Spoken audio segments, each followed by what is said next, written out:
गंभीर ने कर ली बहुत बड़ी तैयारी। इस बार तूफानी टीम बनाई जाएगी इस बार। जी हां, गौतम गंभीर की तैयारी बहुत बड़ी है और अब टीम इंडिया को तूफानी बनाने की तरफ गौतम गंभीर कदम बढ़ा चुके हैं। एक बहुत बड़े फैसले गौतम गंभीर टीम इंडिया में लेने वाले हैं। जाहिर तौर पर गौतम गंभीर को पता है कि किस तरीके की टीम वर्ल्ड कप जीत सकती है। गंभीर जानते हैं, वो 2 बार वर्ल्ड कप जिता चुके हैं टीम इंडिया को। 2007 की बात कर लीजिए, 2011 की बात कर लीजिए। गंभीर को पता है कि टीम इंडिया को विश्व चैंपियन बनाने के लिए किस तरीके के खिलाड़ियों की जरूरत है, किस पोजीशन पर, किस नंबर पर कौन से खिलाड़ी को आजमाया जाना चाहिए, उसका किरदार क्या होना चाहिए, उससे काम किस तरीके से लेना है, उसको तैयार किस तरीके से करना है, किस तरीके का माइंडसेट पूरी टीम का होना चाहिए, कैप्टन को क्या सोचना है, क्या रणनीतियां बनानी है। गंभीर को पता है क्योंकि वो ना केवल चैंपियन टीम में खेले हैं बल्कि अपने लिए भी खुद चैंपियन बने हैं। केकेआर की अगर मैं बात करूं तो गौतम गंभीर एक चैंपियन ना केवल खिलाड़ी हैं बल्कि एक कप्तान भी हैं। उनको पता है कि क्या रणनीति होती है।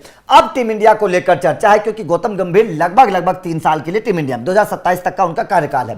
खबर है कि गौतम गंभीर 2 बहुत बड़े फैसले लेने वाले हैं टीम इंडिया में और ये 2 फैसले वास्तव में टीम इंडिया के गेम चेंजर साबित हो सकते हैं, या फिर हम ये कहें कि टीम इंडिया का तख्ता पलट कर सकते हैं। ये 2 बड़े फैसले जो गौतम गंभीर के मैं आप लोगों को बताने वाला हूं, जो कि आने वाला भविष्य तय करेगा। गौतम गंभीर के ये 2 फैसले टीम इंडिया को चैंपियन बनाएंगे कि नहीं बनाएंगे, क्योंकि इन दोनों फैसलों से, इन दोनों खिलाड़ियों से जो मैं नाम आप लोगों को बताने वाला हूं, इन दोनों खिलाड़ियों से टीम इंडिया का भाग्य तय होगा। टीम इंडिया चैंपियन बनेगी कि नहीं बनेगी, इससे साफ तौर पर संकेत मिलने लगे हैं गौतम गंभीर के इस फैसले के बाद। क्योंकि अगर मैं हाल ही में टीम इंडिया के आपको कमजोरियां बताऊं तो टीम इंडिया के पास टॉप ऑर्डर में कोई ऐसे खिलाड़ी नहीं है जिन खिलाड़ियों पर आप भरोसा जता सके कि ये बल्लेबाजी में भी मैच विनर है और गेंदबाजी में भी मैच विनर है। ऐसे खिलाड़ी आपको नजर नहीं आते हैं। जबकि अगर आप धोनी की बात करिए, गंभीर के वक्त की बात करिए, तो उस वक्त आपको कई सारे खिलाड़ी ऐसे नजर आते थे जो मैच विनर होते थे।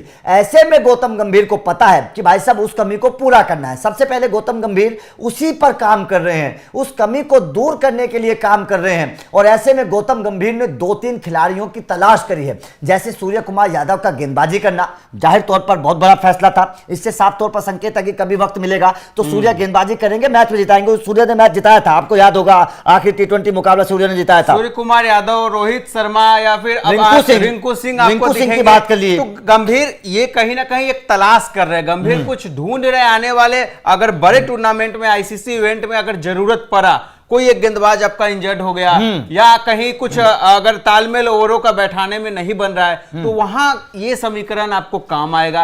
और ये मिडिल ओवर में हो सकता है जब आपको जरूरत हो एक पार्टनरशिप तोड़ने की, वहां ये काम कर जाए। देखिए यहां पर क्या है ना, बात सारी क्या है कि गंभीर का प्लान जो है इसलिए भी बेहतर है कि अगर आपको सपोज किसी मैच में एक तेज गेंदबाज एक्स्ट्रा खिलाना है तो आप एक स्पिनर को कम करेंगे, सीधी सी बात है। आप एक स्पिनर को कम करेंगे, एक तेज गेंदबाज को ज्यादा खिलाएंगे, तो आपके पास टॉप ऑर्डर में ऐसे खिलाड़ी हैं जो उस स्पिनर की कमी को पूरा कर सकते हैं। अगर सूर्या भी हैं या फिर यशस्वी जायसवाल भी गेंदबाजी कर सकते हैं, शुभमन गिल भी कर सकते हैं, या फिर आप रिंकू सिंह की बात कर लीजिए, गेंदबाजी कर सकते हैं, तो आपके जो एक दूसरे स्पिनर की कमी है उसको पूरा कर सकते हैं। क्योंकि एक तो स्पिनर ऑलराउंडर खेलेगा ही खेलेगा। आप अक्षर पटेल की बात कर लीजिए, जडेजा की बात कर लीजिए, सुंदर की बात कर लीजिए, एक स्पिनर ऑलराउंडर तो खेलेगा।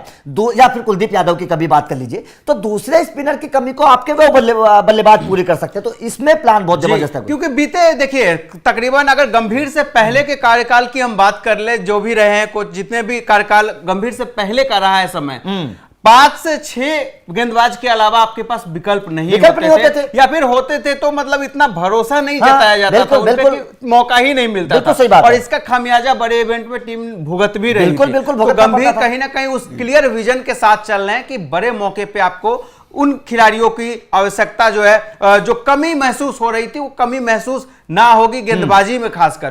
तो अब आप बताइए वो कौन से ऐसे 2 खोज है जिन्हें गंभीर ने निकाला है? देखिए सबसे पहले तो जो खोज है वो है रियान पराग। नो डाउट रियान पराग को लेकर एक खास प्लान तैयार किया जा रहा है, क्योंकि ऐसा मैंने देखा नहीं है कि एक खिलाड़ी को पहली सीरीज में इतना प्राथमिकता दे दी गई या फिर इतना बेहतर परफॉर्मेंस उस खिलाड़ी ने करके दिखाया। गेंदबाजी में आप देख लीजिए रियान पराग की जो टर्न है, उस टर्न ने बीसीसीआई की आंखें खोल दी कि भाई साहब ये तो पार्ट टाइम गेंदबाज था, ये तो 7 7.5 डिग्री से गेंद को घुमा रहा है, कुलदीप यादव जैसी गेंद को टर्न कर रहा है, तो ये तो पार्ट टाइम नहीं हो सकता। अगर कोई गेंदबाज, अगर कोई खिलाड़ी इतनी गेंद को टर्न करवा रहा है, बल्लेबाज को चकमा दे रहा है, तो भाई साहब वो तो पार्ट टाइम नहीं हो सकता। तो ये जो रियान पराग की स्विंग थी और टर्न थी, इसने कहीं ना कहीं बीसीसीआई के कान खड़े कर दिए कि भाई साहब ये तो पार्ट टाइम नहीं है, इसको तो प्रॉपर गेंदबाज के तौर पर इस्तेमाल करिए। बल्लेबाज तो है ही है, प्रॉपर गेंदबाज के तौर पर भी इस्तेमाल करिए। तो यानी सबसे पहले रियान पराग के रूप में एक हीरा मिल गया आपको, जो चाहिए था इस वक्त बीसीसीआई को।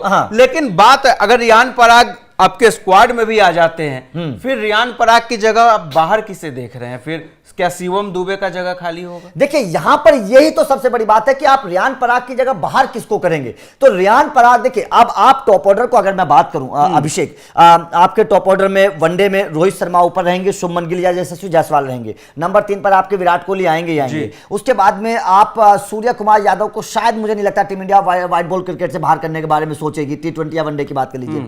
उसके बाद में रियान पराग का इस्तेमाल कर लीजिए, या फिर सूर्या अगर को आप नहीं खिला रहे नंबर 4 पर, तो रियान पराग को नंबर 4 पर खिला लीजिए। वो आपके टॉप ऑर्डर को बढ़िया मजबूत करेंगे। 4 नंबर पराग के लिए मुझे भी बेस्ट लग रहा है, मुझे भी बेस्ट लग रहा है, मुझे भी बेस्ट लग रहा है रियान पराग को नंबर 4। आप भी कमेंट करके बताइए जो लोग हमारे सामने। लेकिन फिर बात, अगर सूर्य कुमार यादव आपके स्क्वाड में होते, 5 नंबर के आप सूर्य को देंगे? 5 नंबर आप सूर्य को दे सकते हैं, वो बैट्समैन खिलाड़ी है, बिल्कुल 5 नंबर सूर्य फिट है, उसमें कोई प्रॉब्लम नहीं है। 6 पे पंत आपके आ 6 पर कोई विकेट कीपर जो भी खेलेगा, जो ऋषभ पंत खोलेंगे या ईशान किशन जो भी खेलेगा, वो आपके नंबर 6 पे आ जाएगा। 7 पर ऑलराउंडर शुरू हो जाते हैं, फिर तो गेंदबाज है नीचे। तो ये जो हार्दिक पांड्या 7 से शुरू, हार्दिक पांड्या को नीचे खिला, 6 पे खिला लीजिए। हाँ, वनडे क्रिकेट में हार्दिक पांड्या को 6 पे खिला लीजिए। 7 पर आप ऑलराउंडर को ले आइए। 8, 9, 10, 11 4 खिलाड़ी बचते हैं, 3, 4 उनको आप तेज गेंदबाज के तौर पर, स्पिनर के तौर पर इस्तेमाल कर लीजिए। तो ये एक अच्छी टीम बनेगी और ये टीम मजबूत बनेगी। यहां पर आपके पास 11 खिलाड़ियों में से 8 खिलाड़ियों की गेंदबाजी के विकल्प बचेंगे, 8 खिलाड़ियों के, क्योंकि 6 नंबर के बाद तो सारे गेंदबाजी कर ही रहे हैं, 5 और ऊपर के 2-3 भी अगर गेंदबाजी करेंगे तो 5 और 3 8 के 8 खिलाड़ियों के आपके पास गेंदबाजी का विकल्प होगा। तो कप्तान के पास पूरे गेंदबाज होंगे। कहीं ना कहीं रियान पराग आपके जो प्लेइंग 11 होगी मजबूती प्रदान करेंगे, उसमें एक ऑप्शन भी आपके पास खुला रहेगा। और ऐसा नहीं है कि कोई पार्ट टाइमर है रियान पराग, क्योंकि वाकई उनका जिस तरीके से बीते दिनों उन्होंने गेंदबाजी की, हमने गेंदबाजी देखी, हैरान रह गया मैं अभिषेक हैरान रह गया उनकी गेंदबाजी को देखकर। मतलब बिल्कुल शार्प टर्न कर रहे हैं और टप्पा बिल्कुल एक्यूरेट उनका है। मतलब ऐसा नहीं लगा कि रियान पराग को हम पहली बार देख रहे हैं इंटरनेशनल क्रिकेट में। परेशानी हो रही है बल्लेबाजों को, हाँ बल्लेबाजों को परेशानी होती है। और अगर टर्निंग पिच है, जैसे श्रीलंका की पिच होती है, ऐसी कंडीशन वैसी मिल गई, पिच ऐसा मिल गया, फिर तो ये कह ढा देंगे, वो घुमा देंगे बल्लेबाज को। मैं वास्तव में बता रहा हूं, रियान पराग घुमा देंगे बल्लेबाज को। तो ये रियान पराग की जो ताकत है ना, इसने बीसीसीआई का दिमाग घुमा दिया कि भाई साहब ये गेंद को नहीं घुमा रहा है तो दिमाग को घुमा रहा है। ये तो हमारे इर्द गिर्द ही वो खिलाड़ी बैठा है जिसे मैं ढूंढ रहा हूं, चारों तरफ ढूंढ रहा हूं, जिसे समझ ही नहीं पा रही थी बीसीसीआई अभी तक। तो वास्तव में ये 2024 के बाद जो रियान पराग का परफॉर्मेंस रहा, इसने कहीं कहीं बीसीसीआई को सोचने पर मजबूर कर दिया कि इस खिलाड़ी को टीम इंडिया में लाने का वक्त आ चुका है, अब इसको खिला लीजिए, क्योंकि हमें एक ऐसे ऑलराउंडर की तलाश भी है। क्योंकि अब जडेजा का वो टाइम नहीं रहा अभिषेक। अब जडेजा अब आपके अपने करियर के आखिरी दौर पर, T20 से रिटायरमेंट ले चुके हैं, वनडे में भी उनका परफॉर्मेंस वो आ नहीं रहा है। तो आपको एक ऐसे खिलाड़ी की जरूरत है जो आने वाले 10 साल और खेले, जो बैट और बॉल दोनों से परफॉर्मेंस करे, मैच विनर हो। क्योंकि तो ऐसे में रियान पराग वहां पर बिल्कुल फिट, पराग तो फिट बैठ रहे हैं। अब वो दूसरे खिलाड़ी को, दूसरा खिलाड़ी मुझे ऐसा लगता है वेंकटेश अय्यर के अंदर मुझे वो ताकत नजर आती है।